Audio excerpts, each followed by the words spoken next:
হাজবেন্ডকে বলেছিলাম ধানমন্ডি আড়ং থেকে আমাকে একটি ব্যাগ কিনে দেওয়ার জন্য। সে ব্যাগের প্রাইস দেখে আমার জন্য নাকি একটি গিফট নিয়ে এসেছে। চলেন দেখি এর ভিতরে কি আছে।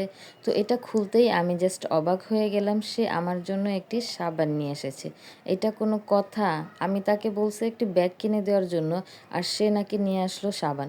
তো কি আর করার, আমি এই সাবান দিয়ে কি করবো সেটাই চিন্তা ভাবনা করছিলাম। চাইলাম একটি ব্যাগ আর পেলাম হচ্ছে একটি সাবান, তো কি আর করার। তো এটা দেখে হাজব্যান্ডের সাথে খুব বেশি রাগ করতেছিলাম, তো সে আমার রাগ ভাঙানোর জন্য আমাকে একটু বাইরে নিয়ে যাচ্ছে এবং হাঁটতে হাঁটতে বলতেছে, আমি তোমাকে ঠিকই আড়ং থেকে তোমার পছন্দ মতন ব্যাগ কিনে দিব। তো এখন রাগ ভেঙে চলো আমরা একটু ফুচকা খেয়ে আসি। এই তো বাইরে গুড়ি গুড়ি বৃষ্টি পড়ছে, আর এর মধ্যেই আমরা দুজন হেঁটে হেঁটে যাচ্ছি ফুচকা খাওয়ার জন্য। সে খুব ভালো করেই জানে আমার রাগ কিভাবে ভাঙাতে হয়। আর এমনিতেই তো আমি ফুচকা চটপটি খেতে খুব বেশি পছন্দ করি, আর এটা খাওয়ালে আমার যে কোনো রাগই হোক না কেন সেটা একদম পানি হয়ে যায়। তো যাই হোক, আমরা হাঁটতে হাঁটতে ফুচকার দোকানে চলেও এসেছি। আর আজ যেহেতু একটু বন্ধের দিন, সো এখন অনেক বেশি ক্রাউড ছিল, তো আমরা খুব কষ্ট করেই আমাদের জায়গাটা পেয়েছি। তো দেন এখন হচ্ছে আমরা ফুচকা, দেন ভেলপুরি আর চটপটি অর্ডার করে ফেলেছি। তো দুইটা আমাদের কাছে চলে এসেছে। তো আমরা চটপটি ফুচকা খেয়ে দেন এখন একটু বাজারে এসেছি ঘরের জন্য টুকটাক কিছু বাজার করব। আর যেহেতু ফুচকার দোকান আর বাজারটা একদম কাছেই ছিল, তো দ্যাটস ওয়াই আমরা ভাবলাম যা প্রয়োজন সেটা আমরা নিয়েই যাই।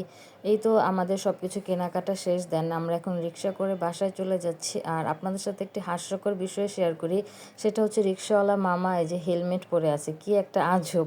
আমি দেন তার দিকে তাকিয়েই ছিলাম আর একটু ভিডিও করে নিলাম। তো রাস্তার প্রায় সবাই এই রিক্সাওয়ালা মামার দিকেই তাকিয়েছিল। তো যার যেটা শখ আর কি, বাইক চালাতে না পারুক, রিক্সার মধ্যেই কিন্তু হেলমেট পরা যায়, এটা তার থেকে শিখে নিলাম। তো যাই হোক, আমরা দেন বাজার করে এখন আমরা বাসায় চলে এসেছি। আর আসার সময় হচ্ছে আমরা আরাফের জন্য ক্লে নিয়ে এসেছি। ও ক্লে খুব বেশি পছন্দ করে, দেন ক্লে নষ্টও করে ফেলে।